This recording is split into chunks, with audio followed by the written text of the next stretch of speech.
New ইয়র্কে আসার পর এই প্রথমবার চেরি ফার্মে গিয়েছিলাম ফ্যামিলি নিয়ে। এখানে ফলের বাগানগুলো বাসা থেকে বেশ দূরে হয়। আমাদের বাসা থেকে প্রায় 1 ঘন্টা 45 মিনিট ড্রাইভিং ছিল।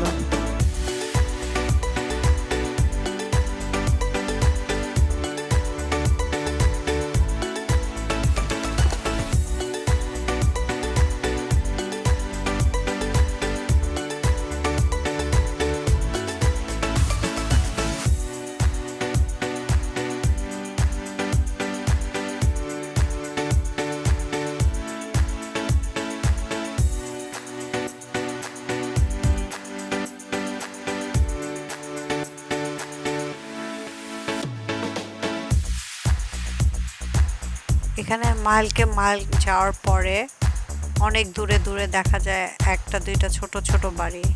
এখানে বড় কোনো বিল্ডিং দেখা যায় না।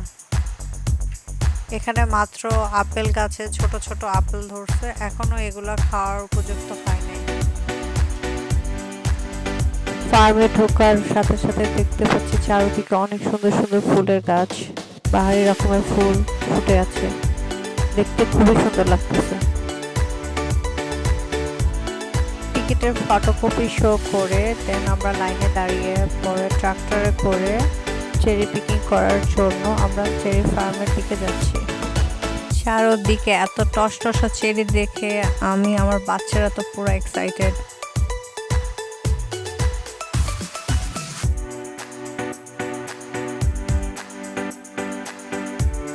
চেরি পিকিং এর জন্য ওরা আমাদের সবাইকে একটা করে বাস্কেট দিয়েছে।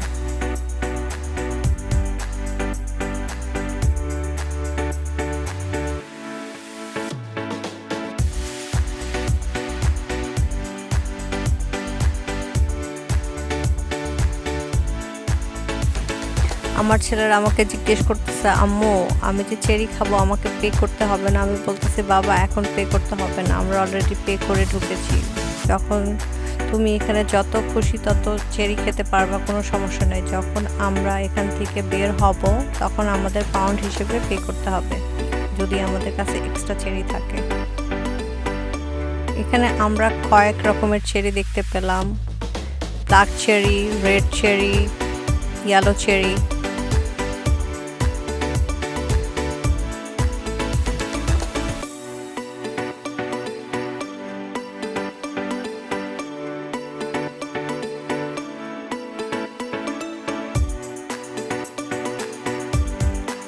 এখানে আমরা একটা পেয়ারের গাছও দেখতে পেলাম, এগুলো এখনো খাওয়ার উপযুক্ত হয়নি।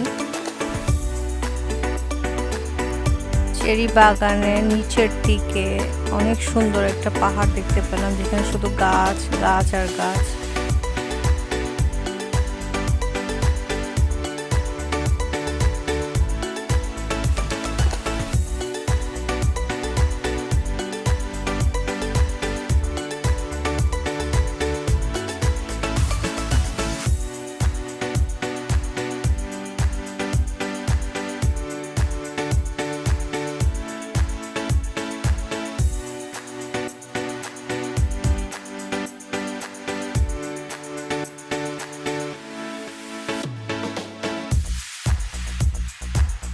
রেড চেরি দিয়ে পুরো বাস্কেট ভরে গেছে।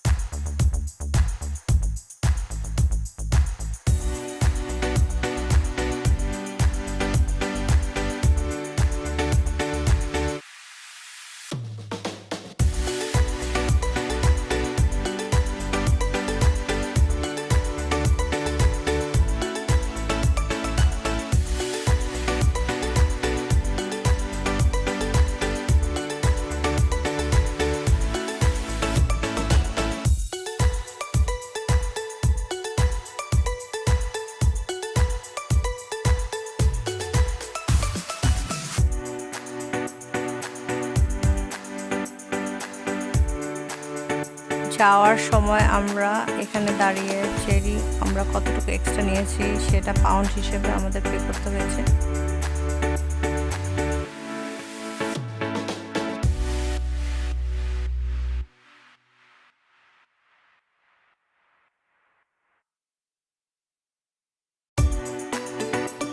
বাসা থেকে বের হওয়ার আগে আমরা ওয়েদার চেক করে দেখেছিলাম 4টার পরে বৃষ্টি আছে। হঠাৎ করে একদম অনেক জোরে ঝুম বৃষ্টি শুরু হয়ে গেছে। ওয়েদারে বৃষ্টি দেখে বাসা থেকে খিচুড়ি দিয়ে গরুর মাংস রান্না করে নিয়ে আসছিলাম। এখন আমরা সবাই সেটাই খাচ্ছি।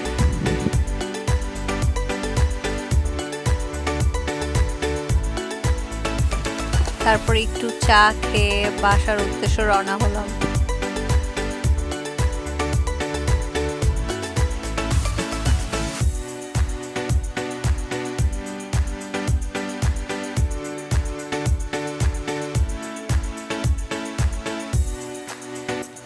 আফটার চেরি পিকিং এর পরে আমাদের চেরি বাস্কেট।